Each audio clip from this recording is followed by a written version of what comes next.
Very good evening to you and welcome to the news at 7 on Rapid 96.5 FM, the sound of your city. Today is Tuesday, 30th of January 2024. First, the headlines. Federal government inaugurates 37-member tripartite committee on minimum wage. Senator representing Abia Central Senatorial District inspects Umahia, Ikwano, Ikorekbune Road. And on the foreign scene, Amnesty calls on Kuwait to drop charges against the Bidun activist Mohammed al-Bakash. The details of these and more coming up shortly. Every day, every story. If it matters to you, depend on our news team to bring you the latest.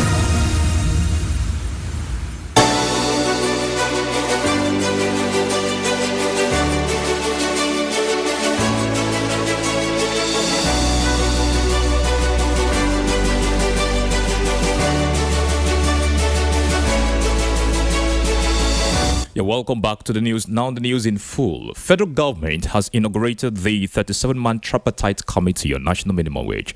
Vice President Kashim Shettima, who inaugurated the committee at the council chamber of the presidential Villa Abuja, charged them to ensure the timely submission of their recommendations. Shettima said the decision to set up the committee is the recognition of the need to ensure a decent living wage and in compliance with the existing National Minimum Wage Act 2019, which will expire in a few months from now. The issue of a national minimum wage for the Federation falls within the exclusive legislative list of the 1999 Constitution of the Federal Republic of Nigeria as amended. Therefore, our objective should be to support the basic social protection flow for all Nigerian workers, considering the sustainable payment capacity of each tier of government and other employers or businesses. I express this viewpoint because the minimum wage represents the least amount of compensation an employee should receive for their labor. And as such, it should be rooted in social justice and equity. I hope that the results of your deliberations will be consensual and acceptable to all parties involved. The committee, chaired by the former head of the civil service of the Federation, Goni Bukari Aji, is made up of members of the organized labor, the private sector, and the federal and state governments. Senate has summoned security chiefs of an interaction following the escalating insecurity in the country with a specific date to be decided later. Rising from a closed-door meeting that lasted over 3 hours, the Senate condemned the increasing incidents of kidnappings, banditry, and the outright murder of innocent citizens by criminals. Senate leader Michael Bamidele Ukpeyemi revealed that the motion on insecurity was sponsored by all 109 senators due to its paramount importance. Our prayer that the Senate do invoke the earlier resolutions to invite the security chiefs for an interactive session with the Senate with a view to resolving the insecurity that is plaguing the country. And two, that the Senate do observe a minute silence in honor of the departed. Mr. President, distinguished colleagues, I so move on behalf of the entire 109 senators of the Federal Republic of Nigeria. Senate President Godswill Akpabio in his remarks lamented the continuous banditry and kidnappings, noting that the situation has reached a point where middlemen are involved in collecting ransom on behalf of kidnappers.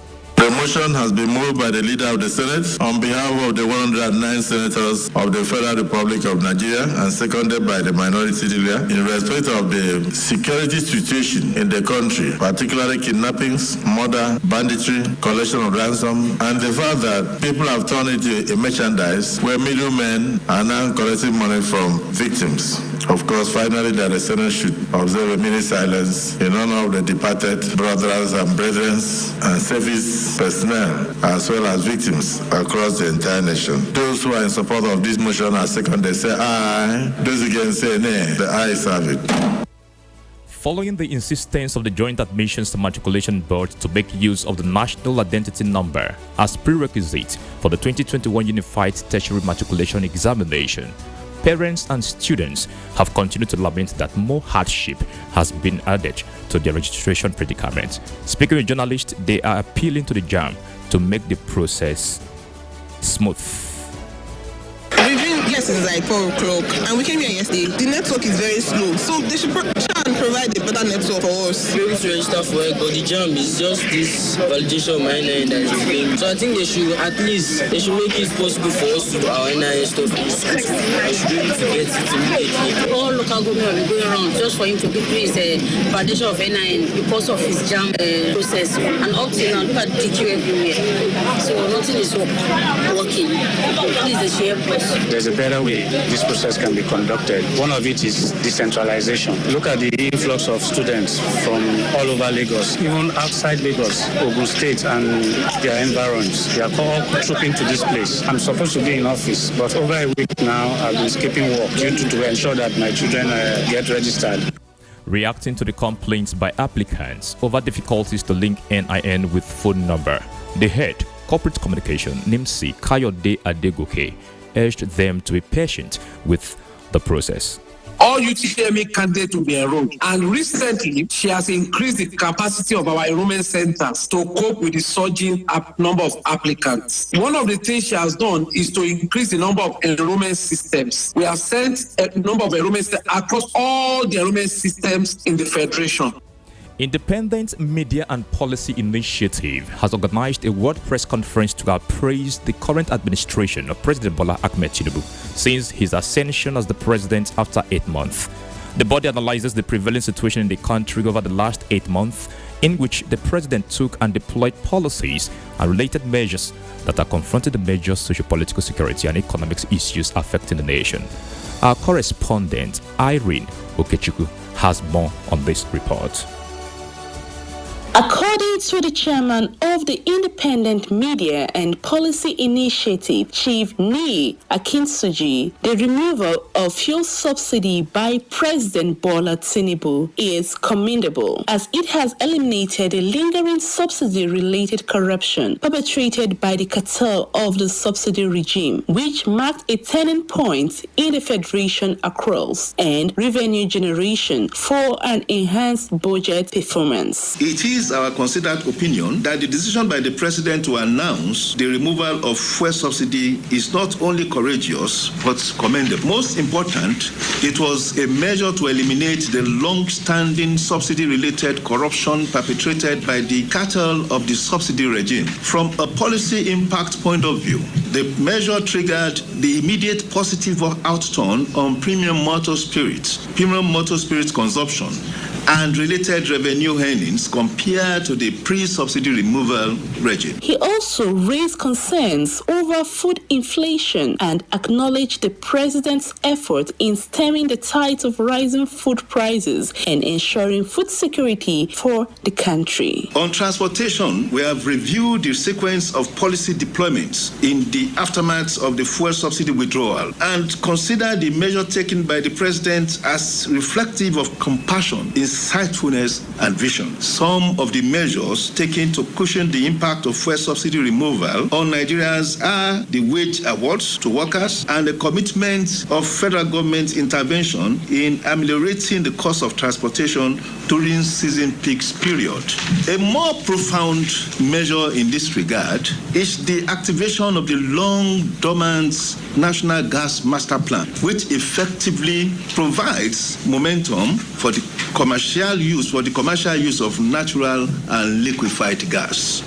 We can authoritatively report that in addition to the popular Abuja, Kaduna, and Lagos-Ibadan standard gauge routes, laying of tracks has been completed on the Port Harcourt-Abia axis of the Port Harcourt to Maiduguri strategic narrow rail route. And from all indications, rail services are set to commence on that route shortly. He concluded that the administration has performed credibly well despite the economic challenges it had to contend with. Irene Okechukwu, Rapid FM News, Abuja. Governor Dauda Lawal has declared a state of emergency in the health sector of Zamfara State with a commitment to revamping the state healthcare system. In a statewide broadcast, Governor Lawal lamented the disturbing conditions of the hospitals across Zamfara. The declaration came after his unscheduled visit to Gusau General Hospital in the state capital. I'm declaring a state of emergency in the health sector of Zamfara State on this day, Tuesday, January 30th, 2024. This decision is made with great concern as I had declared a state of emergency in the education sector of the state just 2 months ago on November 14, 2023. On Sunday, January 28, 2024, I made an unscheduled visit to General Hospital in Gusau to assess its condition. I was shocked and worried by the unhealthy and poor environment that patients seeking medical attentions were exposed to. Governor Lawal expressed concern over the poor conditions that patients were experiencing in hospitals and highlighted steps of intervention by his administration. These issues are paramount to the welfare and progress of our citizens. I'm dedicated to addressing them with the utmost urgency and attention they deserve. The health sector in Zamfara is suffering from multiple issues, including poor funding and quality of healthcare delivery, ranging from infrastructure to medical services. Many lives were lost due to this. I'm declaring today that we will not continue like this. To revamp the health sector in Zamfara State, my government will commence the following interventions. A legal practitioner, Barrister Inibege Effiong, has described the passing of recent bills by the Rivers State House of Assembly as legal. He quoted Section 100 of the Nigerian Constitution, where lawmakers are allowed to pass bills if the governor did not assent to the bill after 30 days. Effiong, who spoke during Rapid 96.5 FM flagship program Standpoint, said that the passing of the bills can only be deemed illegal if due process of passing the bills were not followed, and if an oral vote was conducted to pass the bills. Well, under Section 100 of the Constitution, every bill that passes through the House of Assembly must be submitted to the governor for assent, for the governor to assent to it or to withhold his assent. When a bill is submitted or given or delivered to the governor can do two things. He can either assent to it or withhold his assent. Where the governor does not assent to it and does not state expressly that he has withheld his assent, and 30 days elapses, it is deemed to have also withheld his assent. It's shown that the House merely made an oral vote or call for a vote or pass a resolution in the attempt to override the assent of the governor, then that is illegal and unconstitutional, and those bills or supposed laws will be set aside by the court.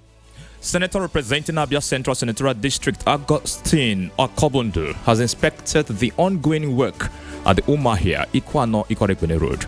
Akobundu, who spoke with journalists during the inspection of the road, affirmed that all hands would be on deck to ensure the completion of the road, adding that he would work with the Ministry of Work to ensure its completion. And so we took the initiative to at least do some work. We concentrated on concrete work. We did a lot of drains. The inflation in the country brought another impediment. Everything is becoming expensive, and it's not by two-folds. I wish it was two-folds. It would have been at least manageable, but we went up to six-fold. And so we've been finding it very difficult to buy material. Things were very tough. The rainy season also is another very big challenge here. We only have a grace period of 5 months from November. Apologies for that insight. According to him, the contractor handling the project is sincere with the fund received from the federal government.